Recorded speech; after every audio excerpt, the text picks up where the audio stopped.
अस्सलाम वालेकुम। खेलों की खबरों पर तबसरा और तज्जियों से स्कोर के एक और प्रोग्राम के साथ सैयद याया हुसैन आपकी खिदमत में हाजिर है। वही हुआ जिसका डर था। वेस्ट इंडीज के दौरे में पहला एक रोजा मैच यकतरफा मुकाबले के बाद वेस्ट इंडीज की टीम के खिलाफ जीतने वाली पाकिस्तान टीम दूसरे एक रोजा मैच में शिकस्त के गड्ढे में जा गिरी। शिकस्त की कई वजूहात हैं, लेकिन सबसे अहम वजह क्या है ये आपको आज के प्रोग्राम में बताएंगे। लेकिन सबसे पहले एक नजर आज के टॉप स्कोरर पर।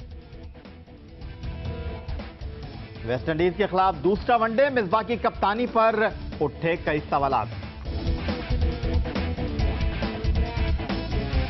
मोहम्मद हफीज को वन डाउन पोजीशन पर खेलना बहुत महंगा पड़ रहा है।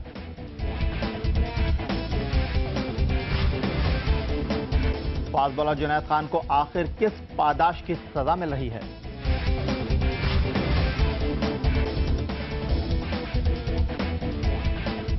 और उमर अकमल ने विकेटों के पीछे खूब निभाया अपना किरदार।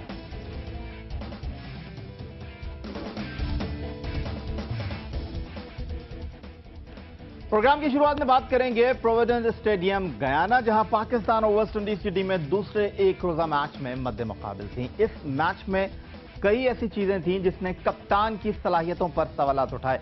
टॉस जीतकर बैटिंग करने वाले कप्तान का कहना यह था कि इस विकेट में नमी मौजूद है। अगर नमी मौजूद थी तो फिर 8वें ही ओवर में कप्तान ने स्पिनर को गेंद क्यों थमा दी। कप्तान के बारे में कहा यह जाता है कि वो बहुत ज्यादा टुक टुक बैटिंग करते हैं, लेकिन जब दूसरे एक रोजा मैच में विकेट पर रुकने की जरूरत थी तो वो शॉट खेलकर आउट हो गए। कप्तान की कप्तानी, खिलाड़ियों की गैर जिम्मेदारी दूसरे एक रोजा मैच में कौमी टीम की शिकस्त का एक बड़ा सबब बनी। I think yesterday we could remain under covers most of the time. There are a little bit of shower on the pitch after the game. Is the same pitch, so I feel there is a little bit of moisture we can just utilize early on. ये थे कप्तान मिसबाहुल हक, जिन्होंने toss जीतकर fielding का फैसला इसलिए किया क्योंकि विकेट में नमी थी और ये फास्ट बॉलर्स को मदद देती। पाकिस्तान टीम में 3 फास्ट बॉलर्स मोहम्मद इरफान, असद अली और वहाब रियाज शामिल थे। मोहम्मद इरफान कप्तान के एतमाद पर पूरा उतरे और पहले ही ओवर में डेंजर मैन क्रिस गेल को पवेलियन चलता किया। Outside the off stump, ball didn't come back into him. जिसके बाद कप्तान का फैसला दुरुस्त साबित हुआ, मगर अभी 8 ओवर्स ही मुकम्मल हुए थे कि मिसबाहुल हक ने अपने ही फैसले के खिलाफ फैसला किया, यानी 9वें ओवर्स में फास्ट बॉलर्स को हटाकर गेंद सईद अजमल और मोहम्मद हफीज को थमा दी। It's a hard drive, straight drive, magnificent drive. Using his feet well. यहाँ सवाल ये है कि अगर विकेट में नमी थी तो फिर फास्ट बॉलर्स को क्यों हटाया गया। गेंद स्पिनर्स को थमाने पर साबिक टेस्ट क्रिकेटर आकिब जावेद ने भी तनकीद की। बड़ी जल्दी स्पिनर्स ले आए हैं, ऑलमोस्ट अजमल भी हैं और अब हफीज भी आ गए हैं, तो मेरा ख्याल थोड़ा सा और परसिस्ट करते फास्ट बॉलर से तो इसका फायदा उठाया जा सकता है, क्योंकि 2 नए बॉल होते हैं जब और ओवरकास्ट हो तो उसमें सीमत से कुछ और ओवर कराने चाहिए थे। पाकिस्तान मैच हार गया तो मैच के बाद मिसबाह का मौकफ टॉस पर दिए गए बयान से बिल्कुल मुख्तलिफ था। I think that was a good total on this pitch, feeling that it got slower and slower and it got a lot of more turn. Normal total you can say, but it was really a different pitch, a difficult one. But I think we just played some bad shots. अगर इस wicket पर 200 run हासिल करना मुश्किल था तो फिर मिसबाहुल हक ने वेस्ट इंडियन टीम को स्कोर के अंदर आउट करने की कोशिश क्यों ना की। ऐसा लगा कि वो सिर्फ वेस्ट इंडियन इनिंग के ओवर्स मुकम्मल करना चाहते हैं। दूसरी जानिब बैटिंग में भी मिसबाहुल हक की मंतक निराली है। जिस विकेट पर तेज खेलना वक्त की जरूरत होता है तो वहाँ वो टुक टुक की गर्दान जारी रखते हैं, जबकि गुज़िश्ता रोज विकेट पर कयाम करना ही असल मकसद था तो वो रन स्कोर करने के चक्कर में आउट हो गए। खिलाड़ियों की गैर जिम्मेदारी और बैट्समैनों का गलत शॉट सिलेक्शन दूसरे रोजा मैच में पाकिस्तान टीम की नाकामी का सबब तो बना ही बना, लेकिन कप्तान मिसबाहुल हक के कई ऐसे फैसले थे जो अगर ना होते तो शायद मैच का नतीजा कुछ अलग होता। कुछ दिन पहले पाकिस्तान क्रिकेट बोर्ड के कायम मुकाम सरबराह नजम सेठी साहब से जब मिसबाहुल हक की कप्तानी पर हमने सवाल किया था तो उन्होंने मिसबाहुल हक की कप्तानी के बारे में क्या कहा था, एक बार फिर आपको दिखाता हूं। मैंने मिसबा से ये कहा था, मैंने कहा मिसबा पूरी जिम्मेदारी है, मैंने कहा ये निभानी है आपने, अदरवाइज पता है आपको यहाँ इस मुल्क में क्या होता है, जो लोग जीत के आते हैं उनको कंधों पे उठा के और शहर का सैर कराई जाती है। और जो जब हारती है टीम तो एक एक करके बेचारे स्नीक इन करते हैं। इस दफ़ा ऐसे नहीं होना चाहिए। I want you to be motivated, I want you to motivate the players. हम तीसरी डिसअपॉइंटमेंट नहीं ले सकते। You have to deliver, you have to win, you have to show at least you fought. अब कुछ बात कर लेते हैं पाकिस्तान टी20 के कप्तान मोहम्मद हफीज की, जो एक ओपनर की बजाय वन डाउन पोजीशन पर इस सीरीज में खेलते हुए दिखाई दे रहे हैं वेस्ट इंडीज के खिलाफ। लेकिन शायद एक ओपनर की हैसियत से तो वो कामयाब थे, लेकिन वन डाउन पोजीशन पर आना उनके लिए बहुत ही महंगा पड़ रहा है। और इसका मशवरा साबिक क्रिकेटर्स भी हफीज को यही दे रहे हैं कि वो ओपनर थे तो ओपनर ही खेलें, उनके लिए ज्यादा बेहतर है। Up in the air, it's gonna be taken. Bowled in. Oh, what a catch! ये है मोहम्मद हफीज, जिन्होंने 2010 में कमबैक किया तो एक ओपनर की तलाश के लिए बोर्ड की जद्दोजहद भी खत्म हुई। बेहतरीन ऑफ स्पिन बॉलिंग करने वाले मोहम्मद हफीज पर कप्तान और टीम मैनेजमेंट का एतमाद इतना बढ़ा कि उन्हें फास्ट बॉलर्स की जगह ओपनर्स के सामने गेंद थमा दी गई। Goes fine and it will go for force. An expensive start. Tries to go across his stumps. और उन्होंने भी मायूस नहीं किया। Really good batting. फिर नासिर जमशेद ने बतौर ओपनर उनके साथ अच्छी जोड़ी बना ली, मगर फिर कप्तान की सोच भी बदली और कोच की हिकमत अमली भी। मोहम्मद हफीज ओपनर से वन डाउन पोजीशन पर धकेल दिए गए। Mohammad Hafiz trying to get after Narain. लेकिन उससे उनकी परफॉर्मेंस पर बहुत ज्यादा असर पड़ा। It's gonna be taken. Mohammad Hafeez को चैंपियंस ट्रॉफी से कबल स्कॉटलैंड और आयरलैंड के खिलाफ मैच से वन डाउन पोजीशन पर भेजा गया, जहां मोहम्मद हफीज तमाम बड़ी टीमों के खिलाफ नाकाम हो गए। सिर्फ आयरलैंड जैसी कमजोर बॉलिंग के सामने 122 रन बना सके।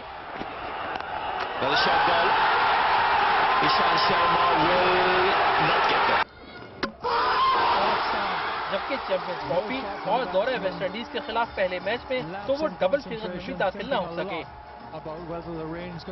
साबिक टेस्ट क्रिकेटर और मायानाज ओपनर आमिर सुहेल भी मोहम्मद हफीज के वन डाउन खेलने पर हैरान हैं। मेरे ख्याल में तो मोहम्मद हफीज अपने साथ ज्यादती कर रहे हैं नंबर 3 के ऊपर खेल के, क्योंकि ओपनर्स जो हैं वो स्ट्रगल करते हैं नंबर 3 के ऊपर खेलना। और आपकी एक आदत होती है, आपने पैड मान दिया और अंदर चले गए। जब आप एज एन ओपनर थोड़ी देर बैठते हैं तो वो आपका वो फ्रेम ऑफ माइंड नहीं होता जो ओपनर जो आपका एज एन ओपनर है। आप थोड़ा सा कंफ्यूज।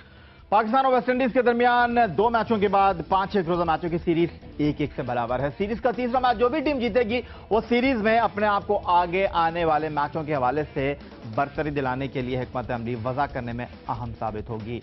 आगे आने वाले मैचों में कप्तान मिर्ज़ाउल हक अपनी पुरानी सोच के साथ जाते हैं या फिर टीम में कुछ तब्दीलियां होती हैं, ये तो आने वाला मैच ही बताएगा। फिलहाल प्रोग्राम में वक्त हुआ एक छोटे से ब्रेक का। ब्रेक के बाद आपको ये बताएंगे कि पहले 2 मैचों में जुनैद खान को किस जुर्म की सजा दी गई।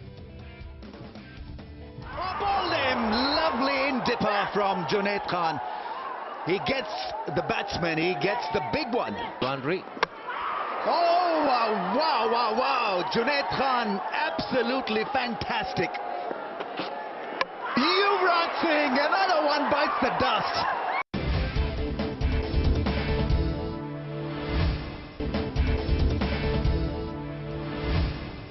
दौरा वेस्टइंडीज के स्क्वाड में जुनैद खान टीम का हिस्सा जरूर है, लेकिन पहले 2 एक रोजा मैचों में जुनैद खान को टीम में शामिल नहीं किया गया। नुकसान जुनैद खान का है या पाकिस्तान क्रिकेट का?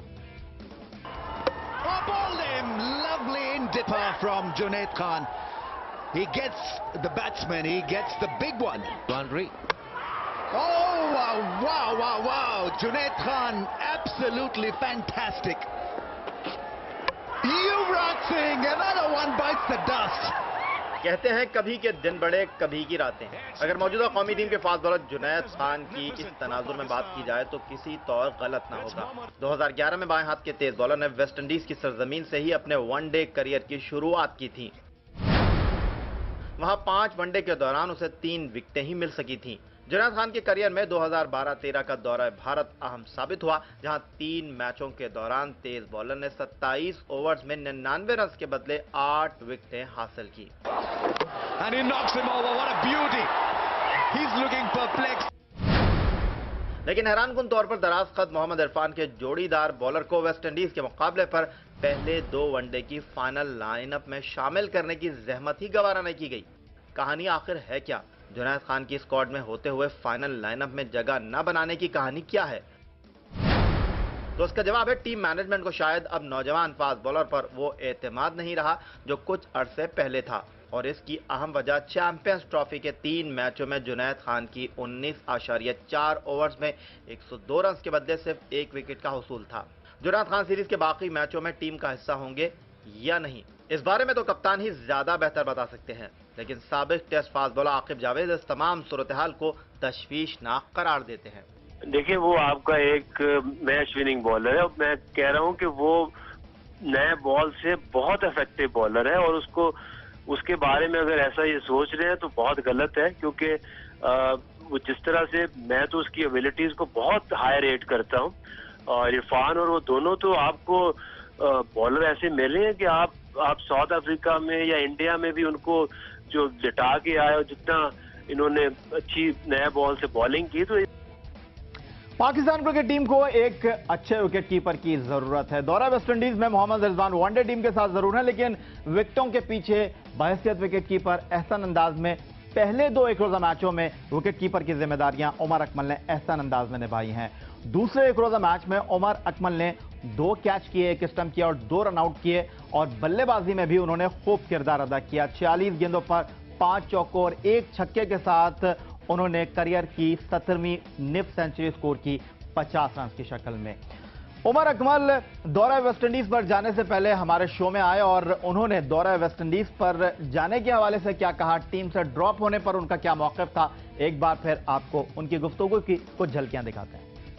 मैं जब इस टूर से ड्रॉप हुआ था तो मैंने उसी वक्त से अपने साथ बात की थी मिलर के सामने खड़े होके, और मैं यही सोच रहा था कि ये अगर सब लोग रुक के खेल सकते हैं, अगर मैं रुक के खेलूं थोड़ा सा, अगर मैं जितना रुकूंगा विकेट पे वो उतना अच्छा होगा मेरी टीम के लिए और मेरे लिए बहुत अच्छा होगा। और अगर मैं लंबा स्कोर करता हूं तो ऑटोमेटिकली टीम जीतती है मिडिल ऑर्डर में। क्या गलतियां की हैं उमर अब तक अपने मुख्तसर से करियर में जो अब आप नहीं दोहराना चाहेंगे?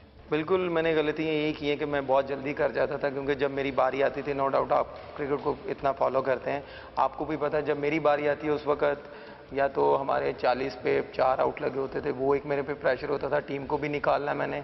और मेरा ख्याल है कि जब मेरी बारी आती थी 8 से 10 ओवर रहते थे, उसमें भी मैंने अपनी एवरेज को मेंटेन रखना था।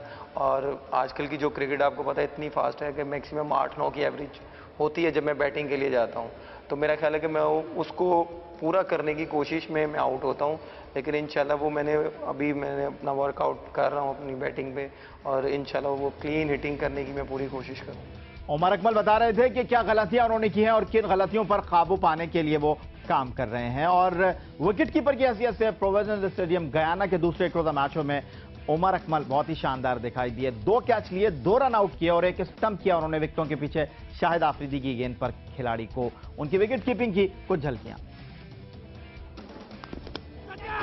He's got him caught of the wicket.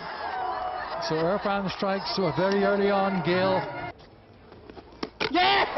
Well, that's no question. He's a long way down. He went after him. Steepling catch. The keeper's gone for it and holds it well. Good run down the leg side. Sammy dives. Has he made his ground? Has he made his ground? They're appealing vociferously. A great outing on his 100th. He's running hard and a chance of a run out. I think he's got another one. Umar Akmal has got another one. Showing good presence of mind. और यही जनाब एक छोटा सा break लेंगे और break के बाद पाकिस्तान और वेस्ट इंडीज सीरीज की खबरों को लगाएंगे एक छोटा सा ब्रेक, क्योंकि ब्रेक के बाद हम बात करेंगे ऑस्ट्रेलिया क्रिकेट में आने वाले एक तनाज़े की। बरतरफ कोच मिकी आर्थर का क्रिकेट ऑस्ट्रेलिया पर और जाने का दावा।